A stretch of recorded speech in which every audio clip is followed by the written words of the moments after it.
Buenas, ¿cómo andan? Bueno, después de 2 semanas volvemos con un gran mano a mano. Día lluvioso, espero que estén todos en casa, así que qué mejor para compartir un mano a mano con Jessy. Ya te estoy para hacer publicidades. Bueno, mano a mano es que venimos como palpitando bastante, ¿no?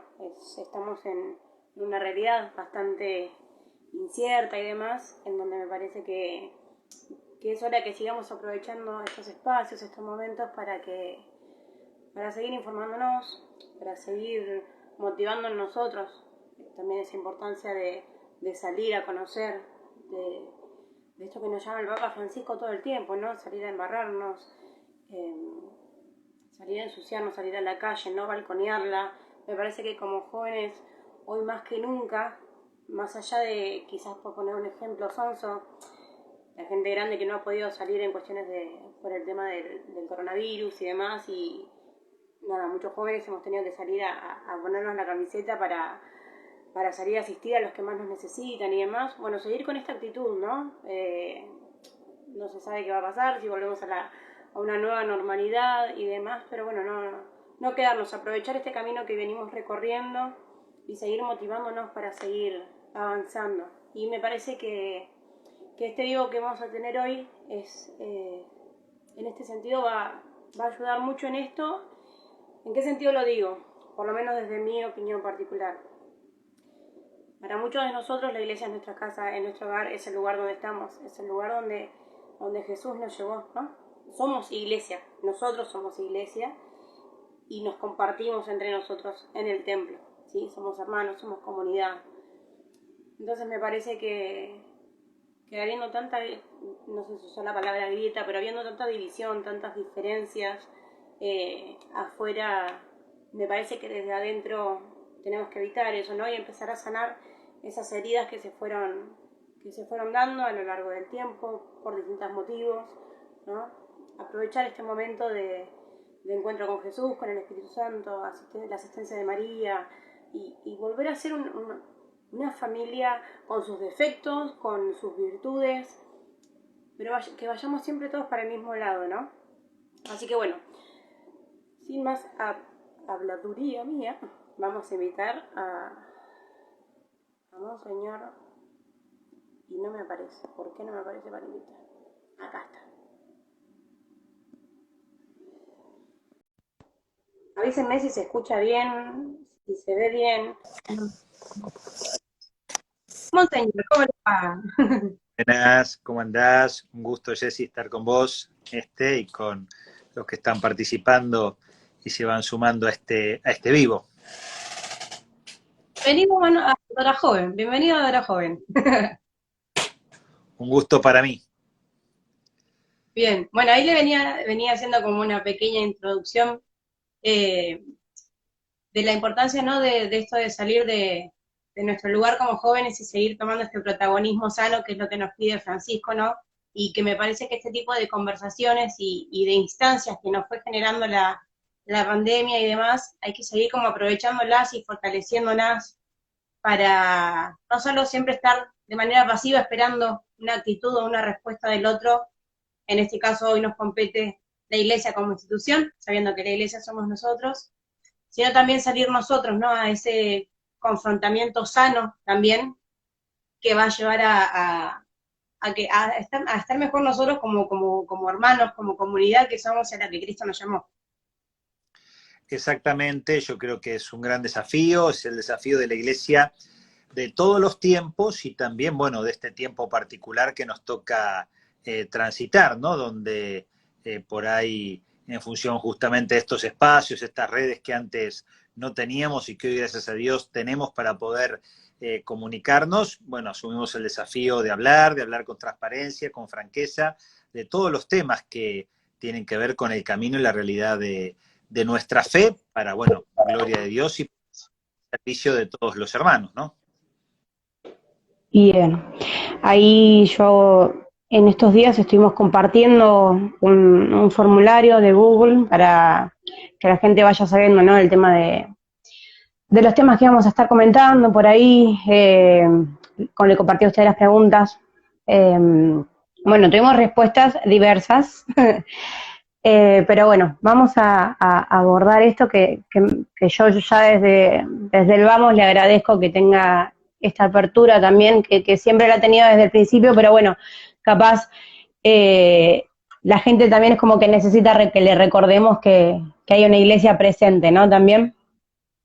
Entonces, bueno, por ahí pedirle su respuesta también ante lo que fue nuestra primera pregunta, de qué piensa de la iglesia saliendo un cachito 5 minutos del rol de obispo.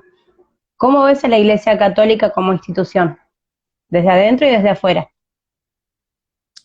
Mira, sacaría la palabra institución, digamos, ¿no? Ya de entrada, Bueno, la iglesia es la iglesia, digamos, ¿no? Y es familias, instituciones, comunidades, grupos, es gracia, es pecado, es historia, es realidad, es tiempo. Entonces, ya la palabra institución genera ya una grieta previa en aquel que la plantea. Entonces, diría, ¿cómo veo la iglesia, digamos, ¿no? O sea, la veo como decía San Agustín, santa y pecadora, digamos, ¿no?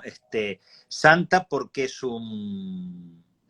instituida por Dios para los que tenemos fe cristiana, fe trinitaria, instituida por Dios, entonces goza de una santidad en el designio, en el sueño de Dios, de una santidad intocable, y participa del pecado de la humanidad a lo largo del tiempo, desde el inicio hasta la actualidad.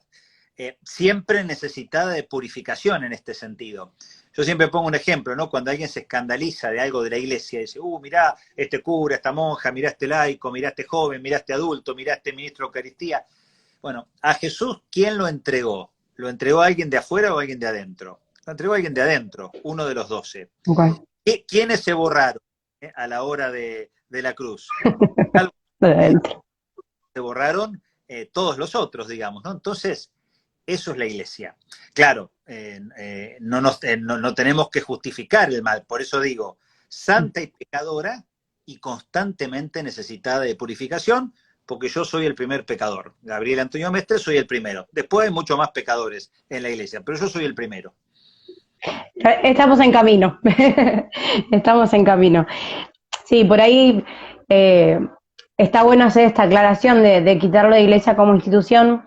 Pasa, yo lo planteé también como esto estaba abierto también a gente no creyente y nos critican justamente eso, o creyente, pero la crítica siempre fue, bueno, yo creo en Dios, pero no en la iglesia como institución o en los curas o lo que sea. Entonces, bueno, empezar a ir desgranando estas pequeñas grietas, estos pequeños roces que se van generando para que vayamos a un mismo lenguaje que es el lenguaje del amor y de la misericordia, ¿no? Bien, temas que vamos a tratar hoy. Abuso, comunidad LGBTQ+, el rol de la mujer y el joven hoy en la iglesia. Por ahí, aclarar antes bueno, darle la bienvenida a toda la gente que se está uniendo, recordarles que al lado de los comentarios hay una viñetita con un signo de pregunta, ahí pueden dejar sus preguntas también, son libres de preguntar lo que quieran o mismo en los comentarios. Y que la opinión que nos vas a dar hoy, Gabriel, perdón, no, sí, va a ser también desde la experiencia acá de la iglesia de Mar del Plata, ¿no? Uno no, como me mencionabas el otro día, no podemos hablar de cosas que son ajenas a nosotros y menos sin conocimiento de causa. Entonces, bueno, por ahí saber que lo que vamos a hablar hoy es nuestra realidad y nuestra postura respecto de estos temas.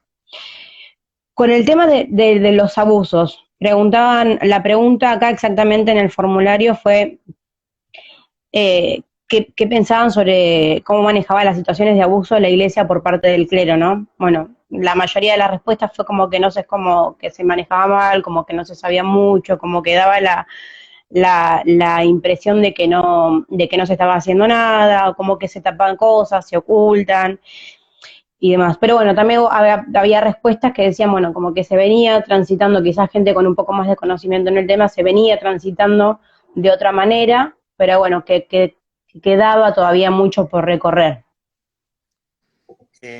Mirá, y mire, en este sentido, o sea, el tema se ha manejado muy mal muchísimas veces. lamentable y dolorosamente hay que decirlo y reconocerlo, digamos, ¿no? El Papa Benedicto, el Papa Francisco, claramente han pedido perdón más de una vez por el mal manejo de la Iglesia con respecto a la situación de los abusos sexuales por parte de miembros del clero, digamos, ¿no? Y bueno, y ámbitos diversos de la Iglesia que pueden ser comunidades educativas, con laicos, con dirigentes, varones y mujeres. Con lo cual, hay una herida para sanar que tal vez nos lleve mucho tiempo y que sea necesario sanar y que se va a sanar en la medida que entremos en serio en la audacia que el Papa Francisco por ahí, ya iniciado por Benedicto. Esto es interesante, que el primero que mete el dedo a la llaga con este tema es Benedicto, digamos, ¿no? A veces no se lo valora tanto este aspecto donde, bueno, califica de crimen aborrecible el tema del abuso sexual, no lo deja en la esfera solamente del pecado, como por ahí se lo interpretaba en la Iglesia, sino entra en la categoría de delito grave, a nivel religioso y también a nivel civil, a nivel profano, digamos. Entonces, se han dado pasos, eso yo veía un poco las respuestas y comparto, que se han dado pasos y que hay que dar mucho más, digamos, ¿no?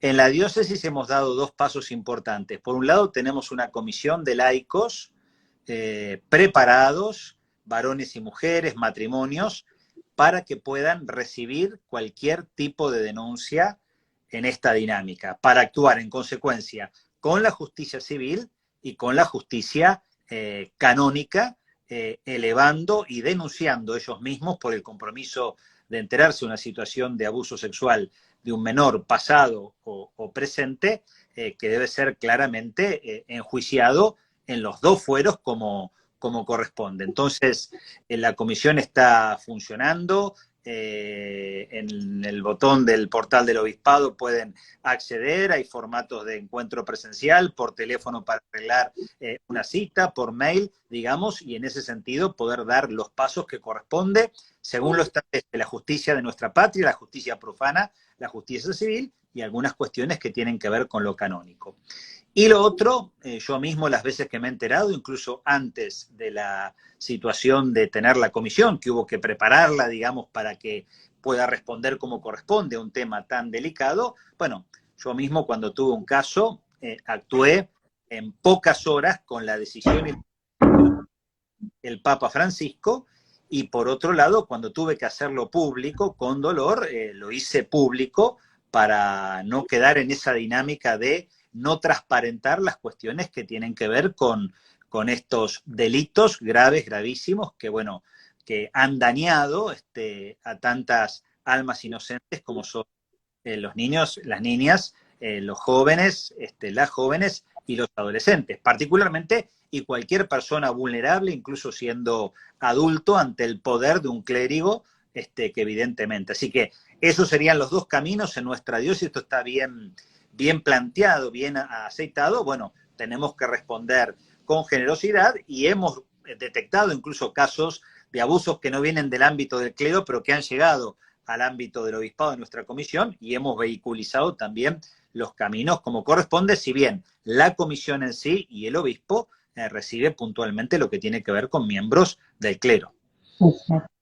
Bien, hay un documento, hay como una guía que surgió después del encuentro de obispos que hubo con el Papa Francisco, ¿verdad? Que se hizo como esta bajada de línea, como un procedimiento con pasos a seguir y demás, que quizás antes no se contemplaban, como es la presencia ante la justicia civil también, ¿no?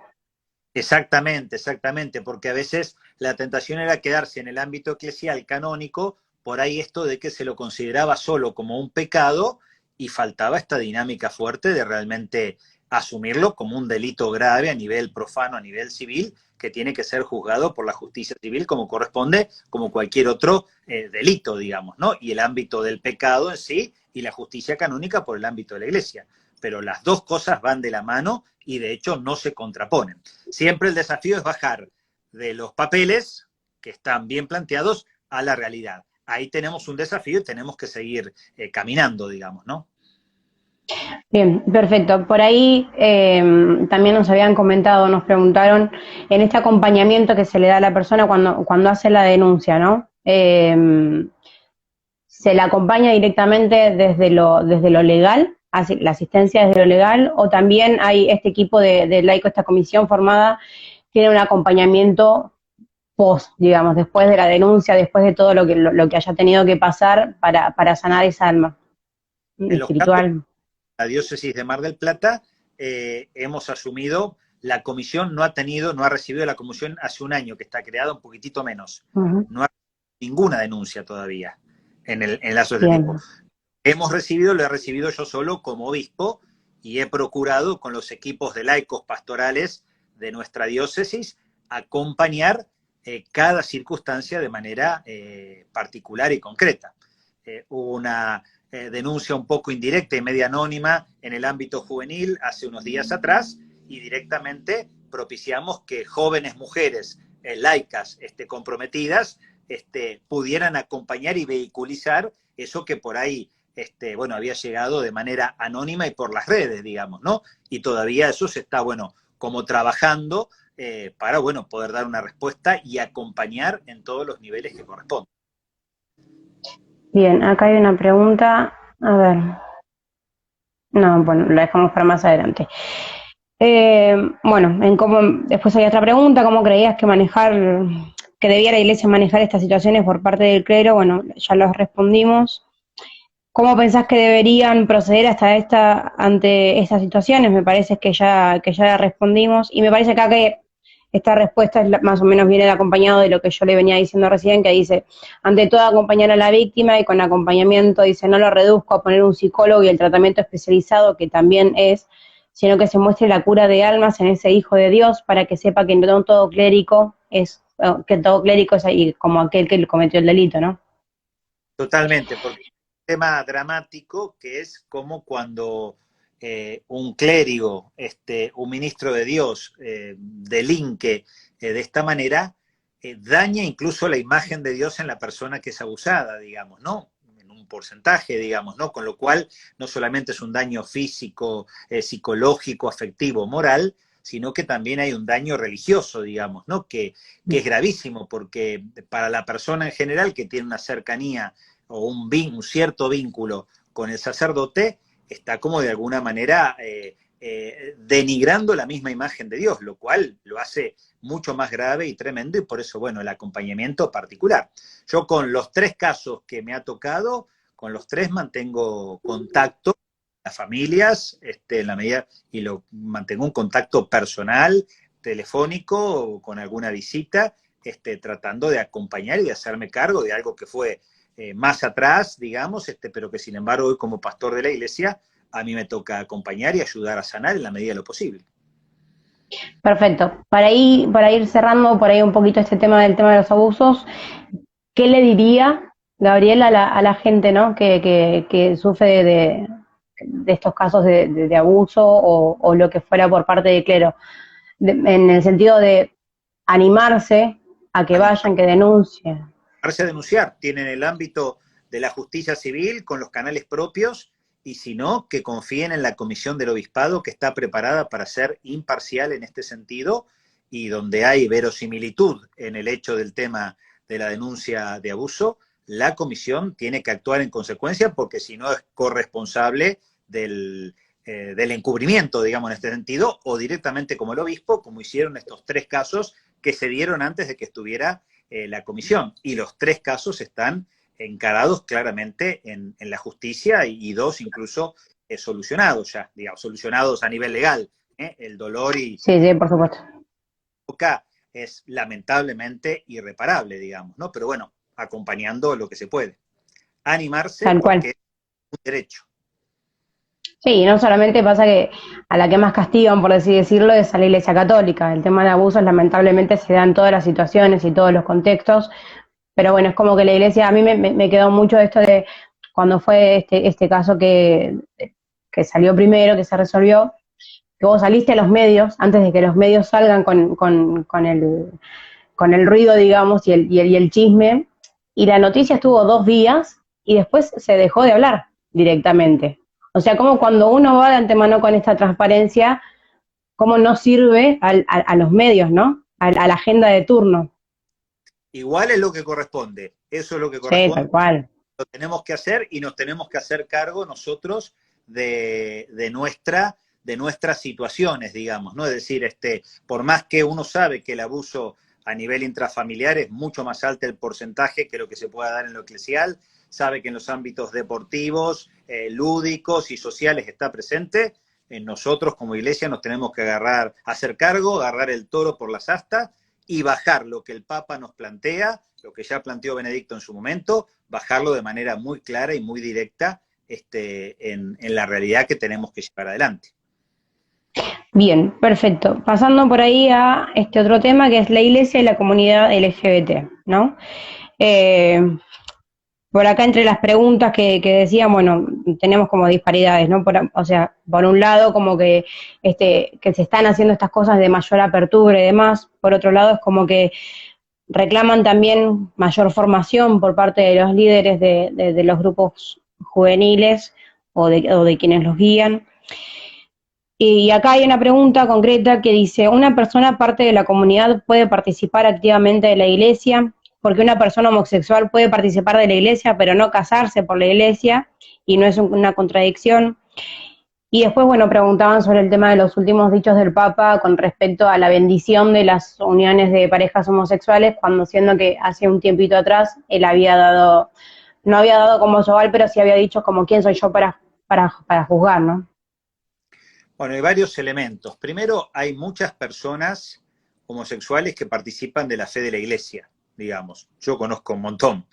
Algunos que son personas públicas, que hacen referencia y dan a conocer su situación de homosexualidad en los distintos formatos, en las distintas expresiones, digamos, ¿no? Que el colectivo se expresa. Otras personas que no lo dan a conocer y tienen libertad, en ese sentido es una cuestión personal y particular. Algunos de estos llevan una vida de pareja visible, digamos, ¿no? En dinámica homosexual. Otros no, viven una cierta dinámica de celibato, aparentemente. Entonces, primero, esto no es un tema tabú porque hay muchos varones y mujeres de condición homosexual que participan en la vida de la iglesia, digamos, ¿no? El Papa ha sido claro en esto como principio, ¿no? Y eso lo dijo él, quién soy yo para juzgar, y él ha recibido más de una vez personas del colectivo LGTB en San Pedro, en audiencias no solo públicas, sino en audiencias también privadas. Acá hay una pregunta, esto que por ahí el Papa no dijo de manera directa, pero que avaló con la autorización, digamos, ¿no? No es que lo dijo él, que es el tema de la no bendición de parejas homosexuales porque se podría analogar al tema de un matrimonio.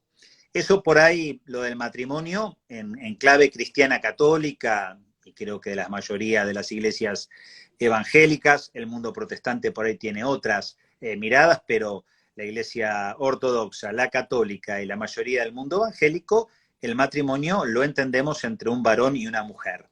Eh, por eso tal vez resulta un poco restrictivo esto de la no bendición a la pareja, que a mí la verdad me cuesta un poco aceptarlo y entenderlo.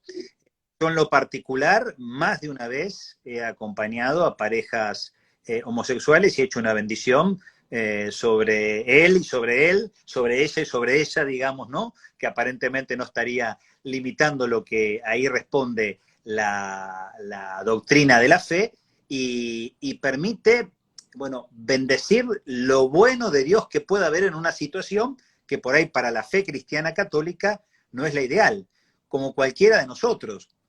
Cuando yo le pido al Papa que me bendiga, o le pido a otro obispo o a un cura que me bendiga, y me bendice con mis pecados, me bendice con mis faltas, me bendice con mi realidad buena, con mis virtudes, me bendice con lo que soy, digamos, ¿no? Entonces, en ese sentido, yo espero que haya una vuelta de rosca y que tal vez los organismos vaticanos y el Papa tal vez pueda ahí como afinar un poco el lápiz y dar un poco de aval en esto del acompañamiento a aquellas parejas homosexuales que son cristianas católicas. Quien no tiene fe o quien tiene otra fe, quien por ahí participa de otros, bueno, tiene derecho a pensar lo que quiere como quiera, digamos, ¿no? A veces se emparenta el mundo LGTB con el mundo abortista, por ejemplo. Y yo tengo gente conocida, homosexual, cristiana católica, que es totalmente provida, digamos, ¿no? Entonces, ahí como que a veces se mezclan cosas que no tienen que ver. En esto tenemos que seguir haciendo camino. Estoy convencido que tenemos que seguir haciendo camino en una verdadera inclusión, integración de las personas homosexuales, del mundo LGTB, en la realidad concreta de la vida de la Iglesia, como lo hacemos con cualquiera que quiera vivir la fe, digamos, en este sentido, en sus circunstancias y en sus realidades puntuales. Totalmente. Yo cuando leía esto de por qué no la bendición, lo pensaba también, ¿por qué solamente reducirlo a este ámbito? Como cuando también se ha criticado mucho a distintos sacerdotes y demás por bendecir o parejas que están en concubinato o que están divorciados y le están dando la comunión y cómo, y te ponen el grito en el cielo como si fuera, ¿no? Y entonces como también se juzga, ¿no? Este estereotipo que tiene de antemano sin ver la realidad o sin conocer la historia que hay atrás de esa persona. Sí, sí. Y no entendiendo los procesos. Igual en este tema, Jessy, el tema de la posibilidad de la comunión de los divorciados en nueva unión, el Papa Francisco en Amoris Laetitia, en el capítulo 8, da pistas, y nosotros en la diócesis hemos establecido con un equipo de sacerdotes y de agentes de la pastoral familiar criterios para que la pareja que así lo considera un pequeño discernimiento con un sacerdote, y si así lo ve, con libertad de conciencia pueda acceder al sacramento de la Eucaristía.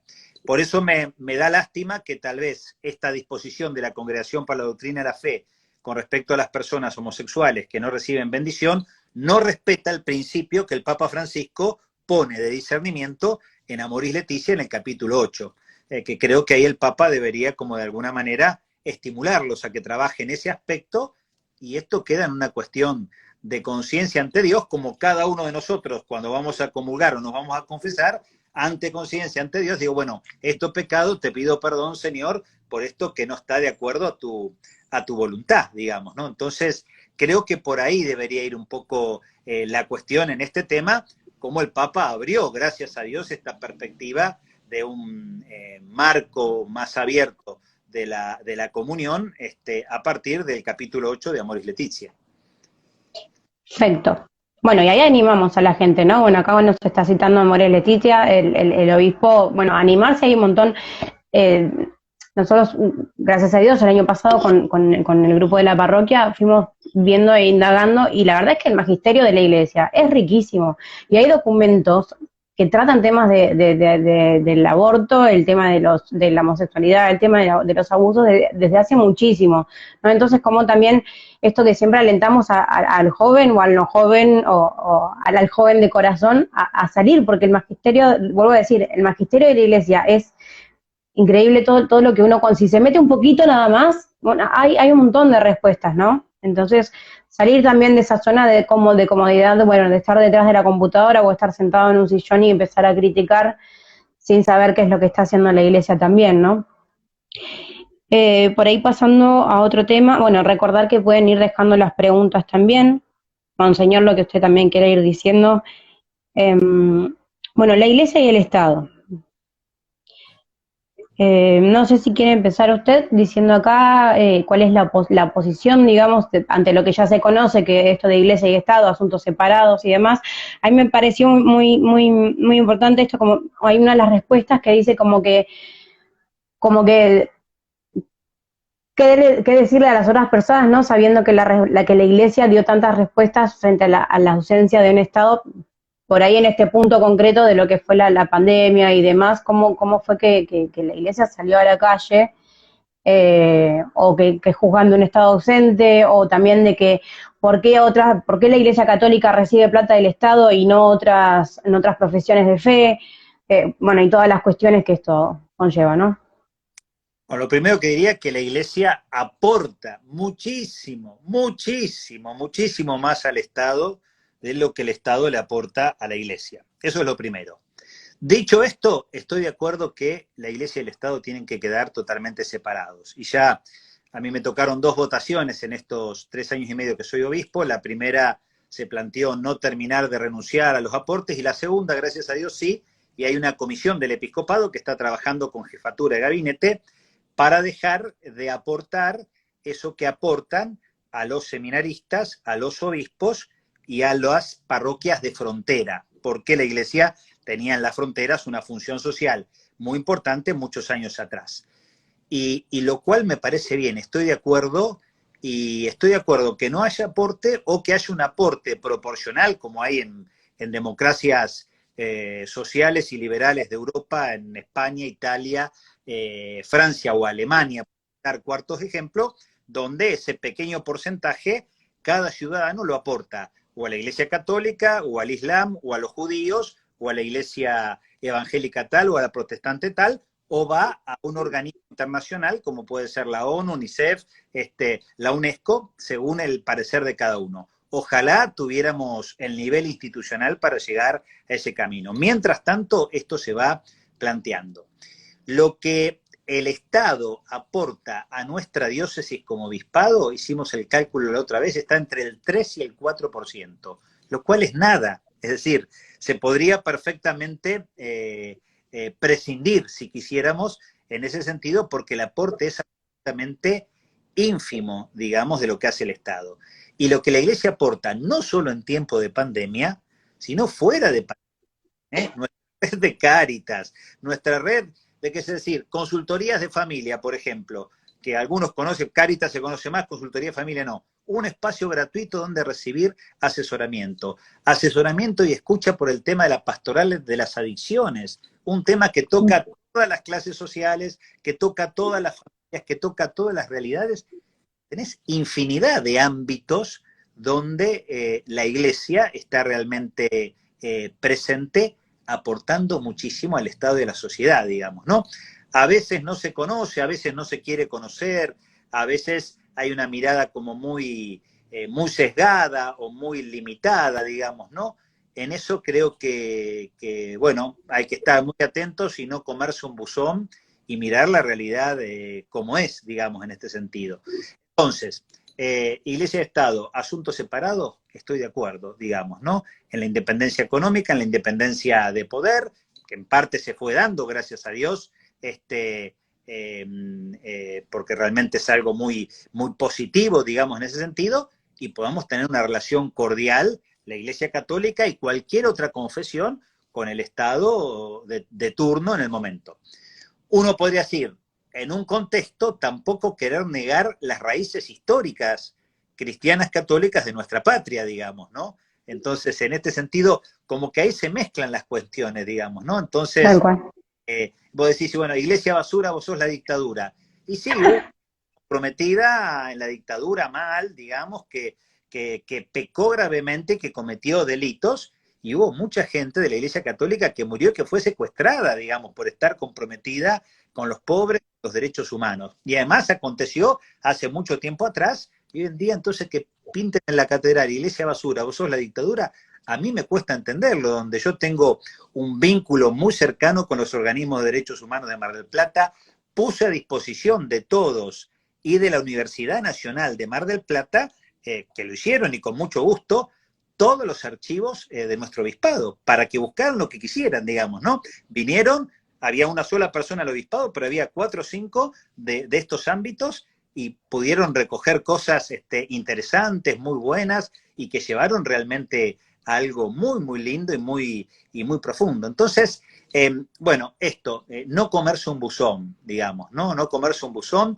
sino mirar con perspectiva amplia, preguntar cuando alguien no sabe, porque hay gente que no sabe, porque realmente vale la pena, digamos, ¿no? Pero en este sentido, una actitud, digamos, de apertura y de no tener miedo, estoy de acuerdo con la separación, Iglesia-Estado, con un diálogo respetuoso, profundo, que realmente haga justicia a todo esto, y bueno, y no comerse un buzón. Tal cual, y pensando totalmente en que más allá de que lo que nos puede dividir y lo que se debería dividir son por ahí son cuestiones ideológicas, pero no la preocupación por el cuidado de la casa común, por el cuidado de la persona, de la dignidad de la persona, que son valores que nos competen a todos por el simple hecho de ser personas, seamos creyentes o no. Hay valores que son inalienables y que no podemos dejar de estar. Quizás como cristianos sintamos más esta responsabilidad, esta obligación de estar ahí acompañando al que más sufre al que más lo necesita, no solamente desde lo económico, sino desde lo espiritual, ¿no? Pero hay cosas que no se pueden dividir. Por más que se divida legalmente la iglesia y el Estado, el cuidado por la persona o el interés por la persona, me parece que no. Totalmente, y aparte cuestiones de trabajo de campo. Por ahí, a veces estas discusiones se dan más a nivel mediático y discursivo y no se dan tanto en la realidad. Por ejemplo, en el ámbito de la mesa del diálogo por las periferias de Mar del Plata, convoca al obispado y hay muchas instituciones en las cuales compartimos algunos temas, pero no compartimos otros temas, ¿no? Por ejemplo, un tema delicado, el tema del aborto, digamos, ¿no? Uh-huh. El tema del aborto es importante porque para nosotros es un elemento esencial. Y hay organizaciones sociales que tienen una perspectiva pro-abortista y la nuestra no es abortista. Entonces, ¿qué quedamos en este sentido? Quedamos con claridad que, bueno, ese tema no se toca, pero todo lo que tenga que ver con las otras dinámicas, la problemática del basural, el cuidado de la casa común, el buscar sacar a las pibas y a los pibes de nuestros barrios del paco y de la droga y del alcohol que deshumaniza, el tema del cuidado y acompañamiento de la violencia de género, esos son temas que podemos compartir. Entonces, los compartimos, los llevamos adelante y respetamos que en este tema, por poner un ejemplo, puede darse en otros temas.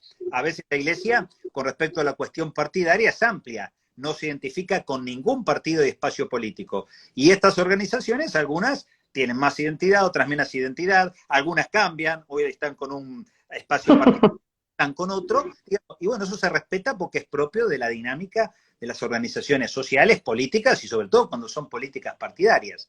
Pero en ciertos ámbitos podemos trabajar juntos. ¿Cómo podemos trabajar con los hermanos evangélicos y otras confesiones de cara a una mirada que tiene que ver con el tema del aborto, por ejemplo, donde ahí sí tenemos una misma perspectiva? Entonces, no tener miedo en este sentido a militar de manera pacífica nuestros valores y a generar una cultura del encuentro con aquellos que podemos en los que podemos. Perfecto. Por ahí, continuando, antes de pasar al último tópico, que es a los últimos dos, que serían la iglesia y los jóvenes, y la iglesia y el rol de la mujer, ya que trajo a colación el tema del aborto, por ahí esto cuando dicen, a mí me molesta y me duele mucho cuando dicen, no, porque sos una fanática religiosa. Me parece que es como decíamos, volver a lo anterior, ¿no? No pasa por una cuestión de fe tampoco, sino por el cuidado de la integridad de la persona. Exactamente, que hay un valor esencial que toca los derechos humanos fundamentales, que es el derecho a la vida. Para mí es un tema humano, profano, científico, y es también un tema de carácter teologal, espiritual y religioso, con el cual me juego mil por mil por la vida y no estoy de acuerdo con el aborto en lo más mínimo, lo cual no significa haber acompañado infinidad de veces a mamás que por distintos motivos llegaron a la realidad del aborto. Eso es otro tema, digamos, ¿no? No confundamos las cuestiones en este sentido, digamos. Entonces, eso me parece fundamental. Lo que yo creo que a veces, si nos hablan de que somos fanáticos religiosos, a veces es injusto, porque muchas veces no somos fanáticos religiosos. Otras veces hay gente que sí es fanática religiosa. Entonces, con este tema del aborto, yo a veces no estoy de acuerdo con quien promueve el aborto, pero no estoy de acuerdo tampoco con quien de manera violenta, digamos, intenta defender un valor que es esencial. Yo nunca voy a defender de manera violenta el derecho a la vida. Me voy a jugar claramente con pasión, con convicción, como nos pide el Papa, pero de manera pacífica, ¿no? O te encontrás con personas que dicen no al aborto y tienen una postura de carácter nazista. Ahí hay un cortocircuito, digamos, muy fuerte, ¿no? Entonces, estás con el sí a la vida, que lo comparto 100%, en el derecho del niño por nacer, y estás justificando el nazismo, que significa muerte en su ejercicio. Entonces, hay que tener cuidado. Entonces, a veces, cuando escucho el discurso de fanáticos religiosos, a veces es injusto. Y a veces hay personas que pueden ser fanáticas religiosas. Tal cual, pero lo que más vende es el fanático religioso, así que nos meten a todos en la misma canasta. No, y acá en este tema de no dejar pasar la labor de Encarem que lleva adelante desde la Iglesia Católica también, ¿no? En esto de acompañar a la mamá en todo momento. Exactamente, en el cuidado social, espiritual, afectivo, de la mamá que elige, bueno, jugarse por la vida y que se siente acompañada y que no se siente sola y que no se siente vulnerada, que son muchas veces las circunstancias que puede llevar a una mamá a la decisión del tema del aborto. Ain Karen y otras expresiones, digamos, también en la diócesis está grávida, tenemos el grupo del abrazo del amor materno que tiene que ver con el acompañamiento de la primera infancia, de los bebitos, digamos, hay varias expresiones, una vez más, gratuitas de la Iglesia, que aporta al Estado, que aporta a la sociedad, sin cobrar absolutamente nada de nada y acompañando y comprometiéndose en serio, digamos, ¿no? En este tema, por el sí a la vida de cara al no al aborto, ¿no? Tal cual. Se lleva al mismo en Cáritas también, se llevan adelante las acciones más específicamente en la comunidad de Santa Rita, que es el Creciendo Sanos, que donde se acompaña a la mamá en todo momento y también con asistentes sociales, con nutricionistas, como bueno, para ver con lo que uno le da de mercadería, cómo hacer para que esa alimentación sea la más adecuada para el niño, ¿no? También, entonces, por ahí también volver a insistir con esto, a salir de nuestra zona de confort, a averiguar que antes de jugar qué es lo que hay, qué es lo que se está esperando. Bueno, la Dulce espera embarcarse, Betina también pertenece también al grupo de Cáritas. Hay tantas cosas que la iglesia está haciendo y que están invitados, yo siempre digo, ¿no? Que están invitados todos, creyentes o no creyentes, que va más allá de la fe que uno profese o de la liturgia que uno celebre un domingo dentro del templo. ¿No? Que es la importancia de la persona. Exactamente, exactamente y totalmente. Y ahí hay que jugarse. Tal cual. Bien, la iglesia y los jóvenes, un tema hoy. A ver, de respuestas diversas, ¿no? Por ahí nos dicen como dejar más libres a los jóvenes, que trabajar en conjunto. Y acá voy con una respuesta, a ver, una pregunta acá. ¿No cree que es necesaria una mayor capacitación de los líderes de jóvenes en diferentes parroquias de la diócesis y si es necesaria una mayor participación, pero a la vez gradual de los jóvenes en las actividades parroquiales y diocesanas? Por un lado, después acá. ¿Por qué cree que hay tanta diserción juvenil? ¿Considera que hay un error y esta palabra me causa mucho, en la estrategia de captación y formación de los mismos? Y después, por otro lado, nos preguntaban si la iglesia está acompañando la actualidad del joven, ¿no? La realidad que va viviendo hoy bueno, con todo esto que se da hoy por hoy, lo que está en auge, bueno, el movimiento feminista y el tema de la promoción del aborto y la comunidad LGBT, que también están atravesando a nuestros jóvenes de la diócesis.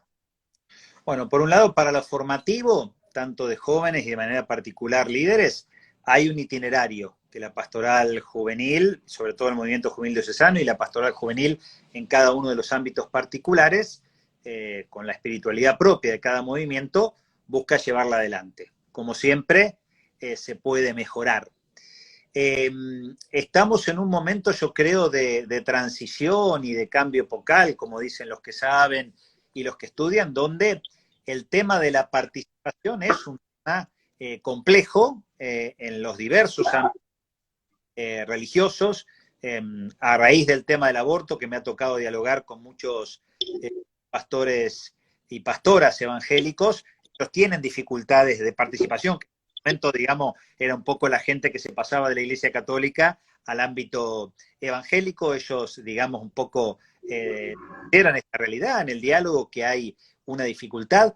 Se ve en los ámbitos políticos partidarios, digamos, ¿no? Cuando charlo, no tienen mucha... la militancia no es tan grande como pareciera a veces, digamos, ¿no? en todos los ámbitos. Ujú.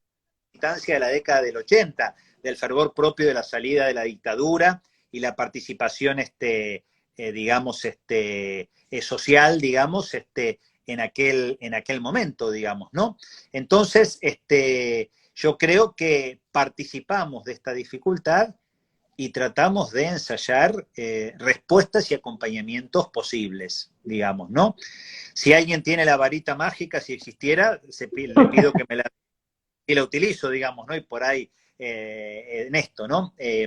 Captación, adeptos, no me gustan esas palabras, digamos.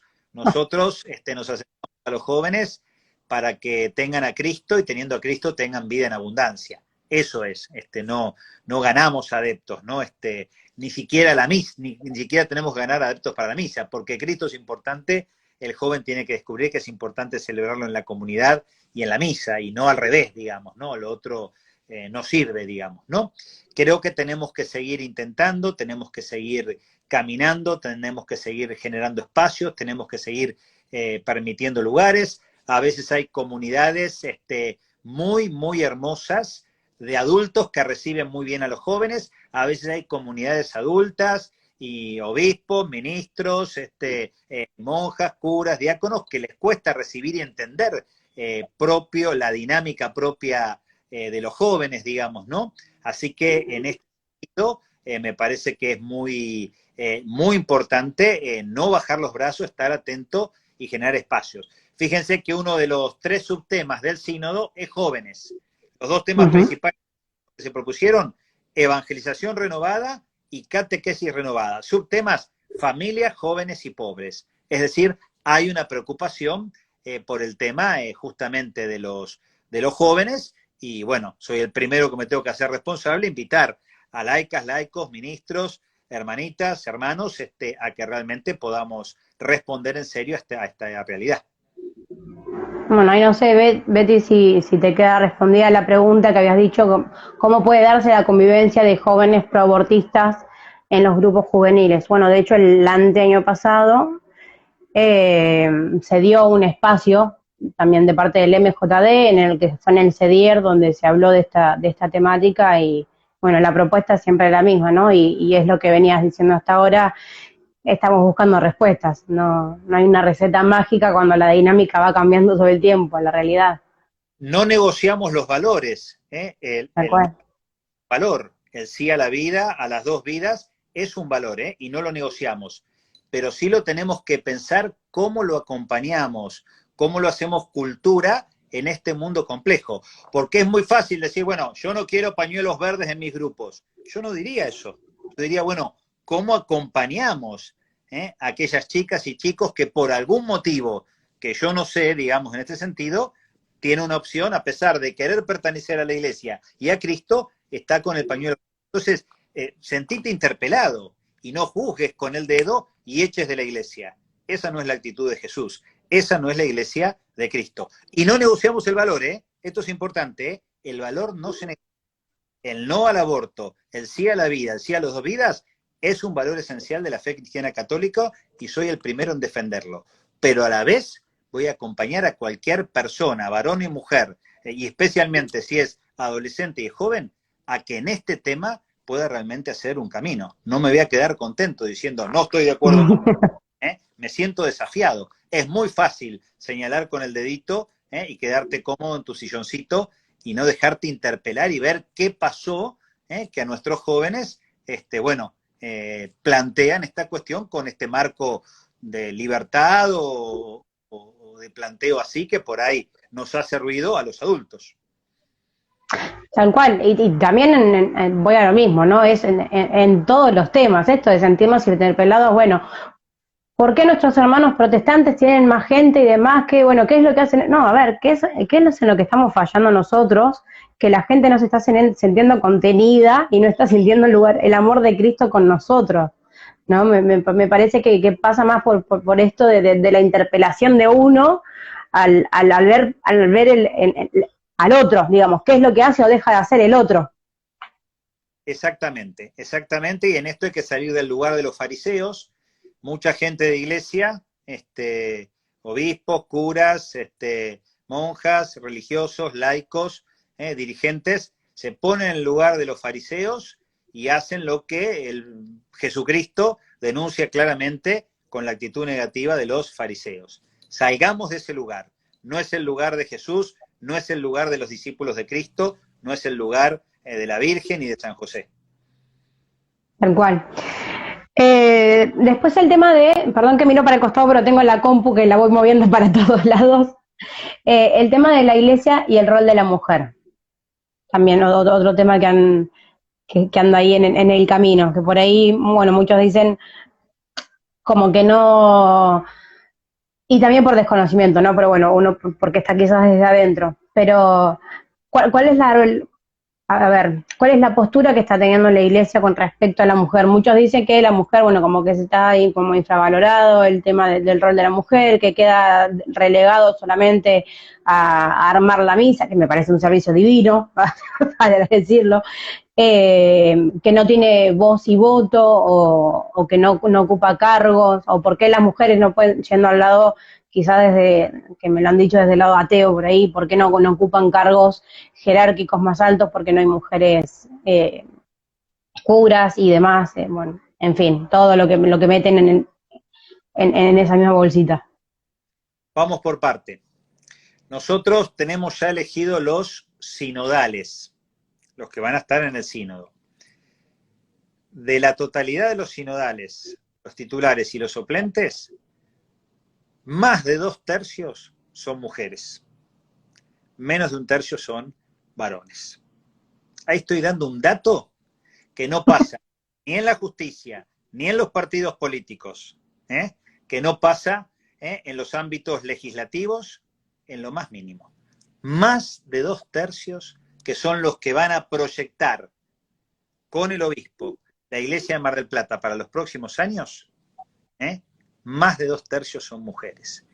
Con eso yo ya le respondería a todas las cuestiones que vienen por ahí.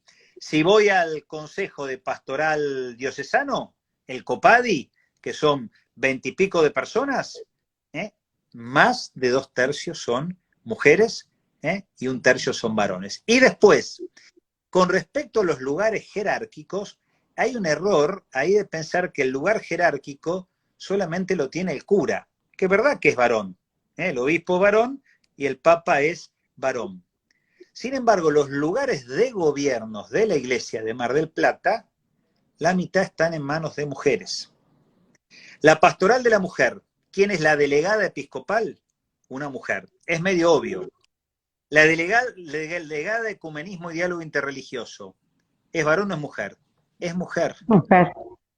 La delegada de las comunidades eclesiales de base de la diócesis de Mar del Plata, ¿es varón o es mujer? Es mujer. La delegada para la pastoral familiar, todo lo que es familia en la diócesis, ¿es varón o es mujer? Es mujer. La delegada para la pastoral vocacional, que uno podría decir lo vocacional está asociado a los curas, a meter chicos al seminario, todo esto, es una mujer. Laicas, mujeres casadas, por favor, miren un poquitito, los que tienen todavía dudas en este sentido, miren el portal del obispado, quiénes están a cargo de las pastorales para darse cuenta, digamos, ¿no? De que realmente en la Iglesia Católica en general y de manera particular en la de Mar del Plata, las mujeres no están para lavar los pisos o limpiar los candelabros, o prender y apagar las velas de la parroquia. Es lo más mínimo. Están en los organismos de mayor decisión, están realmente metidas, vivitas y actuando. Bueno, la vicepresidenta de Cáritas, no es que quiera fomentar mucho la publicidad para Cáritas, ¿no? Pero... Por primera vez, una vicedirectora que es mujer, digamos, ¿no? Tal cual. Bueno, el otro día nos pasaba que tuvimos una reunión de catequistas en Catedral y estábamos con el padre Ariel, y estaba el padre Ariel solo, y éramos 8 mujeres alrededor de él, manejando todo el tema arreglando todo lo de la catequesis y demás, y en esas situaciones así es cuando se me viene, ¿no?, a la cabeza esto del rol de la mujer. Más allá de que haya algunas cuestiones de que sí, la decisión final quizás la tiene un hombre, pero bueno, hoy por hoy se creció muchísimo en eso, y la mujer estamos copando terreno, monseñor. Totalmente, ahí pone María Marta, digamos, directora en Balcarce. también, yo no tengo el dato preciso ahí, pero por ahí vos lo tenés, Jessy, más claro. Creo que las directoras de Cáritas, la mitad más uno en la diócesis de las 31 parroquias son mujeres. Estoy casi seguro, digamos, ¿no? No tendría el detalle preciso en este caso, pero estoy casi seguro que son mujeres. Sí, tal cual, mismo cuando tenemos los encuentros regionales o nacionales somos más mujeres que otra cosa, así que se da a nivel nacional la participación y la apertura que gracias a Dios estamos teniendo las mujeres también en la iglesia, que es nuestro hogar, ¿no? Bueno, la iglesia y los jóvenes. No sé si quería decir algo. ¿Me cortó Monseñor o me corté yo? Los que están ahí presentes. ¿Se cortó Monseñor o me corté yo?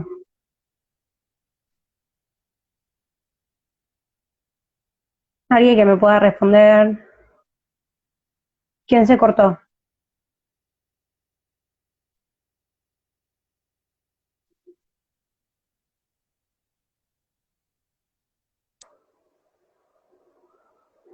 Gracias, Mari. Ya me estaba sintiendo como en la reunión del otro día. Me aseguré de cargarme datos en el teléfono.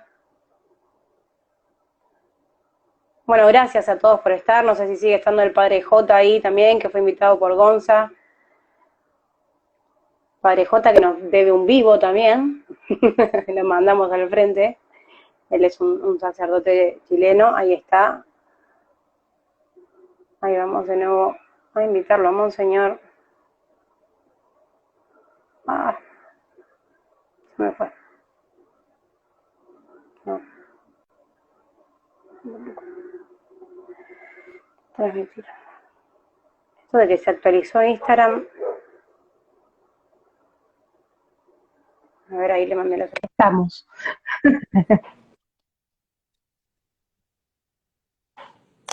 No, por señor, no se me tilde.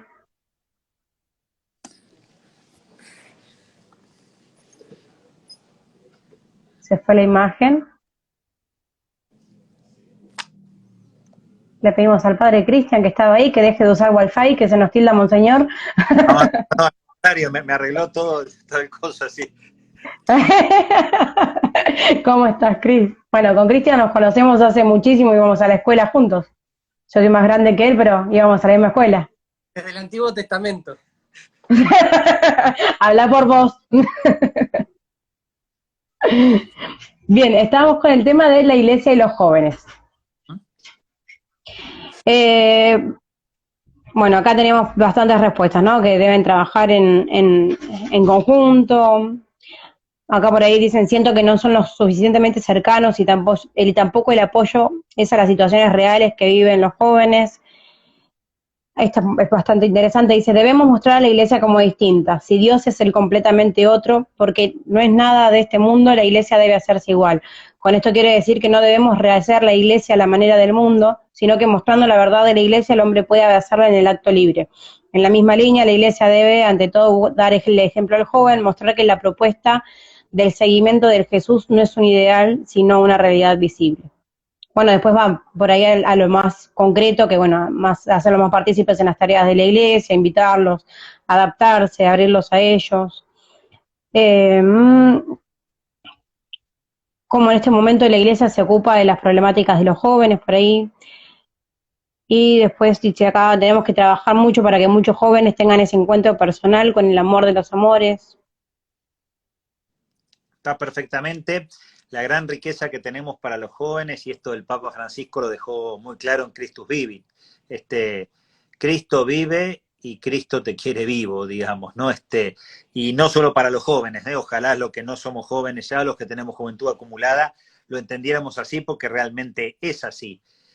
Cristo vive y te quiere vivo, digamos, ¿no? Así que creo que eso es fundamental, que lo podemos entender todos y descubrir en la vida de los jóvenes que estamos llamados justamente a acompañar, a cuidar y dejarlos ser ellos mismos y que nos aporten esa frescura que, bueno, que el Papa refleja en este documento que invito a leer a todos, realmente porque vale la pena. Tal cual, sí, ahí está súper clarito. Aparte lo que tiene Francisco es un lenguaje tan tan del día a día, tan normal, tan dinámicas son sus lecturas que te llevan a leerlos así en 2 segundos. Tanto Christus Vivit como Laudato Si, que lo súper recomiendo también.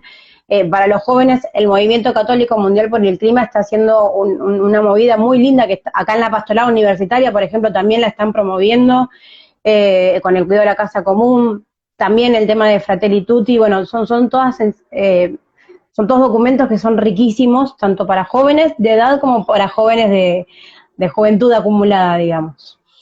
Después pasamos, o sea, alguna otra duda con el tema de los jóvenes, los invitamos a pasar por las redes del Movimiento Juvenil Diocesano, que ahí vamos a estar, y tenemos unos asesores que son unos genios. Carlos Acutis ahí, un gran genio también. Ahí, muy bien, una figura re entrañable para nuestro tiempo, de fidelidad a Cristo, a la Iglesia, a los valores, y bien enganchado y bien actualizado en la cultura y en la dinámica de nuestro tiempo. Tal cual. Bien, y antes de ir cerrando, se pasó volando la hora. Un saludo también al padre Rubén, que está desde el sur salesiano, nos estaba acompañando recién. Dice, otra pregunta o dudas concretas al obispo.